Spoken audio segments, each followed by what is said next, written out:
As new and expecting parents, I think that most of us share one thing. We want to give our children the best possible start in life. And unfortunately, today's rates of chronic health conditions are affecting our children immensely. From allergies and asthma to ADHD and autism. Is there anything that we can actually do to start supporting our children's growth and development and their health and well-being before they're even born?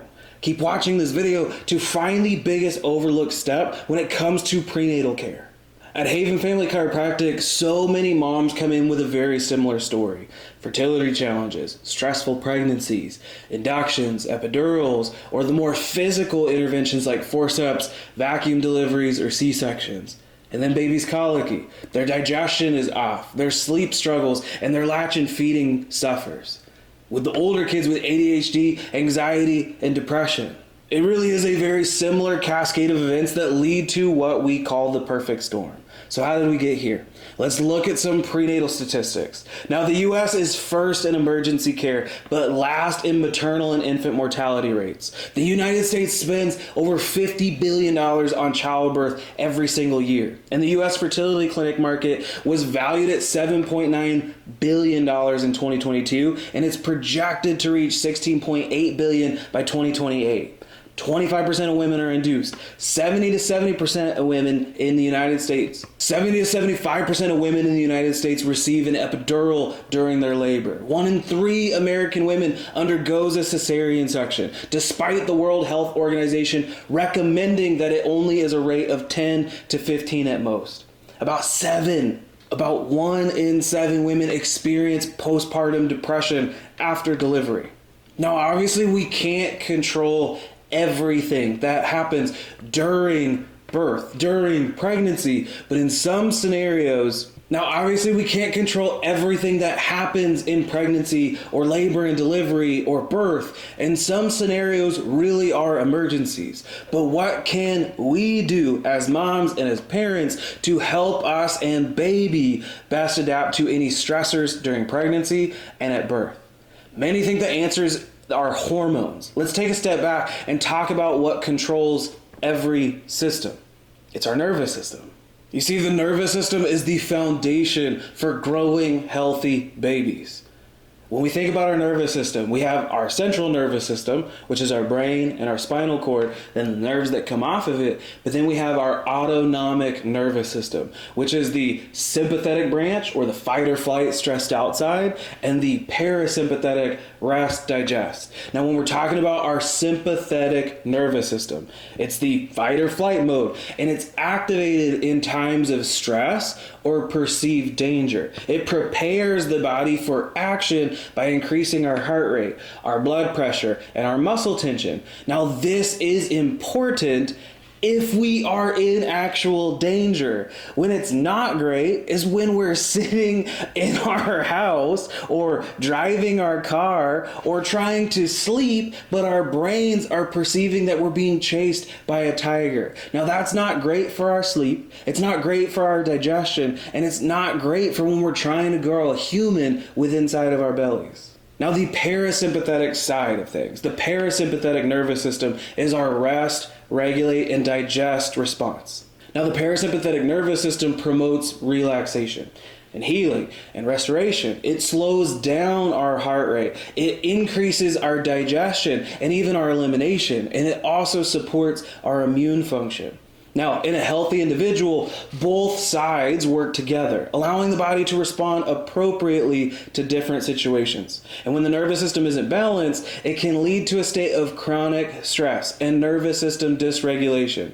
Now, this is what we talk about so often within our office with our kids, as this is the start of the cascade of events that we call the perfect storm, where there's fertility challenges, significant mental and emotional strain during pregnancy, and then being compounded by birth interventions. So remember that story that we mentioned earlier? The cascade of events that leads to a dysregulated nervous system? The stress, the interventions, baby being colicky. Kids don't grow out of a stressed out nervous system. They grow into bigger and different issues. This is what we are talking about. But let's go into the prenatal side of things. I want to talk about the HPA and the HPG axis. Now, nervous system dysregulation can lead to many hormonal imbalances, such as painful menstrual cycles, fertility struggles, irregularity. And when the body is stuck in this chronic state with an overactive sympathetic nervous system and an underactive parasympathetic nervous system, it can disrupt the hormonal balance that's necessary for conception and healthy fetal development. Now, this is where the concept of the HPA versus the HPG axis, so our hypothalamic pituitary adrenal axis, and the HPG, or the hypothalamic pituitary gonadal axis. So this is the concept where our HPA and the HPG axis comes into play. So our hypothalamic, starting in the brain, pituitary, also in the brain, adrenals, where our stress hormones and some of our other hormones are created, versus our HPG, which is the hypothalamic, pituitary, gonadal, or reproductive hormones, all come into play. Now, our HPA axis is activated in times of stress, releasing cortisol and other stress hormones that can interfere with reproductive function and shut down our other hormones. Now, our HPG axis, on the other hand, is responsible for the production of reproductive hormones like estrogen, like progesterone, like testosterone. And when the body is in a state of chronic stress, the HPA axis can actually override the HPG. So our stress hormones will override our reproductive hormones, making it more difficult to conceive and maintain a healthy pregnancy. Now, both pathways are super important, and one's not greater than the other, but our bodies have to know when the adrenal hormones are needed and when we should be in a state of rest, digest, procreate sort of a state. Now, the problem really occurs when our bodies are stuck in fight or flight, when a bear isn't necessarily chasing us.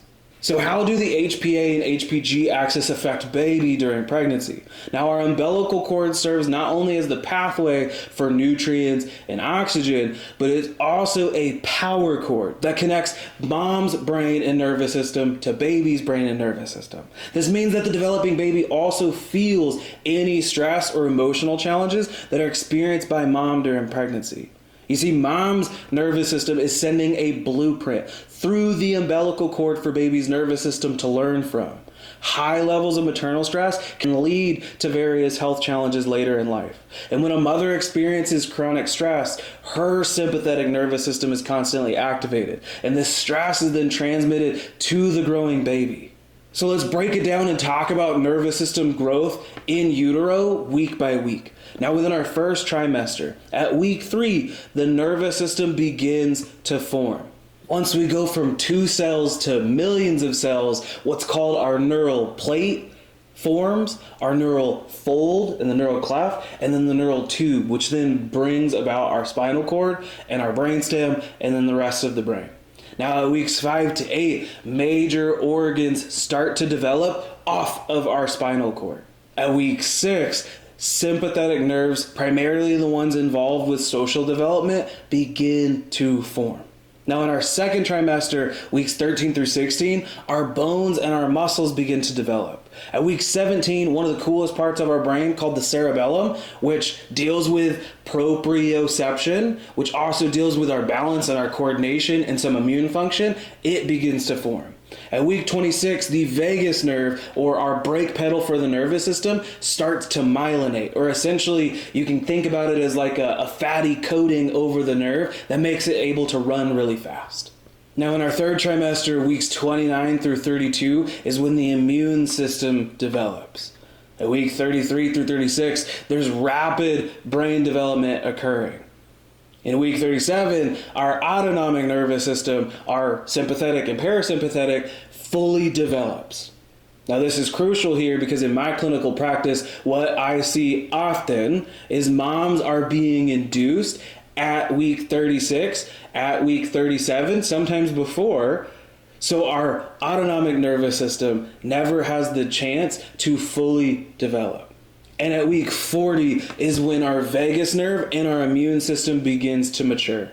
Piggybacking off of that, it was when moms are induced prior to 40 weeks, their babies are missing out on significant developmental maturation, both from the neurological side as well as their immune system side of things. It kind of makes you think. Some potential effects of stress and subluxation and dysautonomia during pregnancy are things like hormonal imbalances and fertility challenges. There can be a heightened stress response and difficulty relaxing, impaired blood flow to the placenta and to the baby, or suboptimal fetal positioning like breech or transverse or sunny side up. There can be increased risks of complications during labor and delivery. Now, obviously, we can't control everything, but we can set... we can't control everything, but we can set our bodies up to be the most educated, the most resilient, and the most adaptable to anything that is thrown our way. Because during preconception and pregnancy, we have the power to create an environment that supports baby's development from the very beginning. And one of the most important steps that you can take is to educate yourself and prepare for the journey ahead. So start by prioritizing preconception care for both partners. You got to optimize your physical, your mental, and your emotional health and well-being through proper nutrition, through exercise, through stress management, and through nervous system support. And by laying a strong foundation before conception, you can increase your chances of a healthy pregnancy and a healthy baby. Building your circle and surrounding yourself with a team of supportive birth workers. So this is doulas or midwives or your OBs, lactation consultants and whatnot, but creating the most supportive circle and environment that you could possibly can makes your pregnancy so much smoother. It's important that moms and dads choose healthcare providers who align with your values and your priorities and who will empower you to make informed decisions about your care. So I always recommend to my moms, consider working with a provider like a midwife, like a doula, like a pelvic floor PT or lactation consultant alongside prenatal chiropractic care, as well as other birth professionals that can provide guidance and be an advocate for you throughout this process. And now that we've talked through all of these amazing things, I hope that you can truly see the impact that we can make on our growing babies. You are empowered by what it is that you can actually do. And how cool is it that by focusing in on our nervous system function, that we have the ability to affect our growing baby's development even before they're conceived. So you see, the foundation of nervous system health starts with neurologically focused chiropractic care, which can offer specific benefits like improved nervous system function for both mom, baby, and dad by reducing stress, enhancing your immune function, as well as impacting optimal fetal development, as well as impacting optimal fetal positioning during pregnancy.